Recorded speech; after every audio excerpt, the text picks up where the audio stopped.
चला, आज भगवद्गीतेतल्या विश्वरूप दर्शनावर एक नजर टाकूया. हा गीतेचा तोच प्रसिद्ध 11वा अध्याय आहे, जिथे अर्जुनाला श्रीकृष्णाचं फक्त ऐकलेलं वर्णन नाही, तर त्याचं खरंखुरं ते ब्रह्मांड व्यापणारं विराट रूप प्रत्यक्ष अनुभवायचं आहे.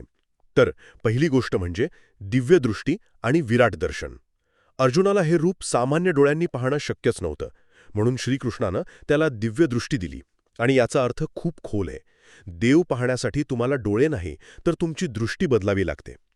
मग अर्जुनाला दिसतं की कृष्णाच्या एकाच शरीरात संपूर्ण सृष्टी, सर्व देव, ऋषी सगळं काही समावलं आहे. म्हणजे कृष्ण ही एक व्यक्ती नाही, तर विश्वच कृष्ण आहे. यानंतर येते दुसरी गोष्ट, काळाचं रूप. त्याच विराट रूपात अर्जुनाला एक भयावह गोष्ट दिसली. सर्व योद्धे, कौरव आणि पांडवसुद्धा श्रीकृष्णाच्या विशाल मुखात शिरून नष्ट होत होते. तेव्हा कृष्ण आपली खरी ओळख सांगतात. कालोस्मी, म्हणजे मीच काळ आहे, जो सर्वांचा नाश करतो. संदेश स्पष्ट होता, युद्धाचा निकाल आधीच ठरलाय आणि अर्जुन, तू करता नाहीस, फक्त एक निमित्त आहेस. आणि अंतिम गोष्ट, ज्ञानाला भक्तीची जोड. आता हे विराट आणि भयंकर रूप पाहून अर्जुन साहजिकच घाबरतो. तो शरण जाऊन श्रीकृष्णाला त्याचं सौम्य मानवी रूप पुन्हा दाखवायला सांगतो. यातला बोध महत्वाचा आहे.